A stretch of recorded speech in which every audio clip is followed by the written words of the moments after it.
अस्सलाम वालेकुम दोस्तों कीअं आहियो? ख़ुशि आहियो? मां उम्मीद थो कयां ख़ुशि ऐं ख़ैरियत सां हूंदा।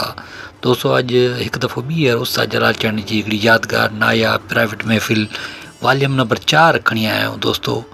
दोस्तों हिन महफ़िल खे तव्हां ताईं पुॼाइण में असां सां ताउन कयो आहे वॾेरे नूर मोहम्मद वसाण साहिबु, जेको ॻोठ रावताणी ज़िले सांगड़ तालुके सिंजोरे जो रहवासी ऐं उस्ताद जलाल चंद जो सचो ऐं पको आशिक़ु आहे। दोस्तों हींअर हिन महफ़िल जो पहिरियों कलाम ॿुधंदासीं। हयाती तुंहिंजे क़दमनि में गुज़ारण जो ई वाइदो आहे। तमामु ख़ूबसूरत कलाम आहे दोस्तों, पंहिंजे वक़्त जो। ऐं हिन जो शाइर आहे नियाज़ बालादी। तमामु भली शाइरी कई अथसि दोस्तों, ऐं हिन जो अंदाज़ बि निरालो आहे ऐं पुराणी बजत आहे। ऐं उस्ताद जलाल चंद बि पुराणे अंदाज़ में ॻायो आहे। पुराणी महफ़िल आहे दोस्तों, उमेद त तव्हांखे पसंदि ईंदी।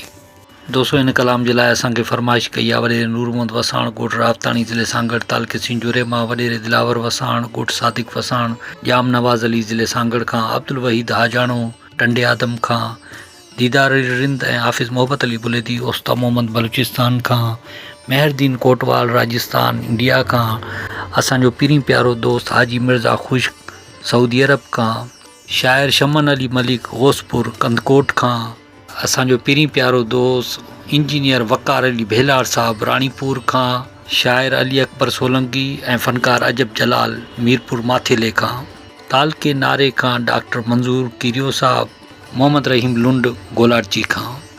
दोस्तों वीडियो खे लाइक कयो, कमेंट्स कयो, दोस्तनि खे शेयर कयो ऐं ॾिसंदा रहो पंहिंजो चैनल कामराज जानी सिंधी यूट्यूब ते ऐं पेज फेसबुक ते।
दूर न हलो ज़बान जो चुरण छॾियो चपन यार आख़िर उच गारन वरी वराज सुवा।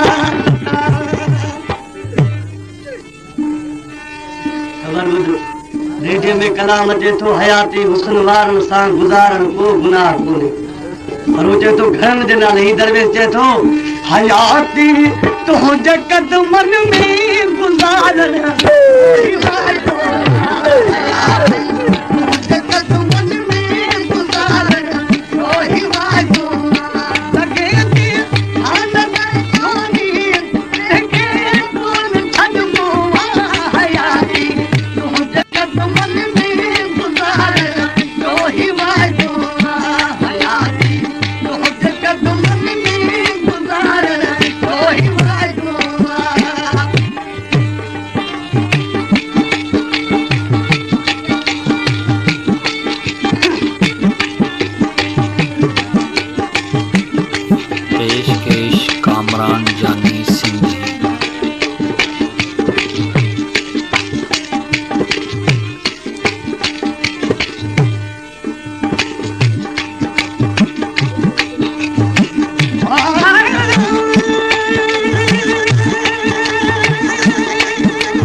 आखिरकार अब जा दीदार सदई मिठा प्यार वही रबर पाजे रखे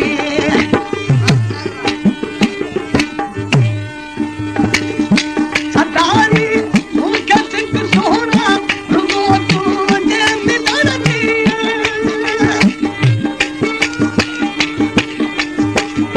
सदारी उनके सिख सोना रुगो तुझे मिलर रुगो तू ना सजन दिल के जलालन मैं न भागूं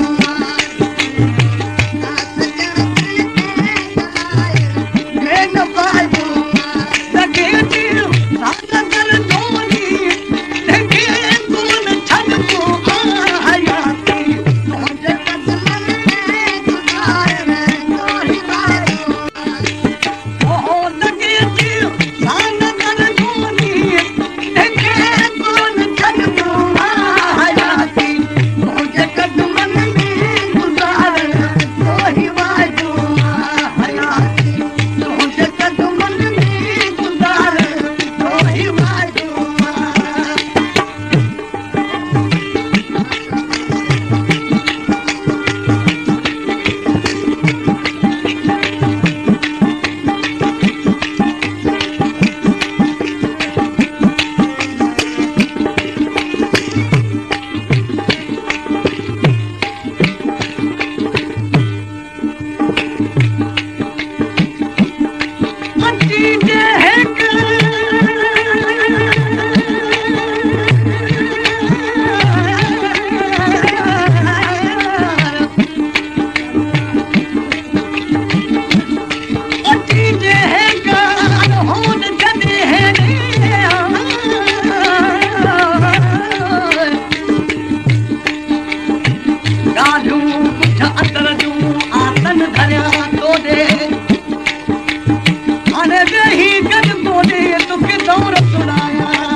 पेशकेश कामरान जानी सिंधी।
सुन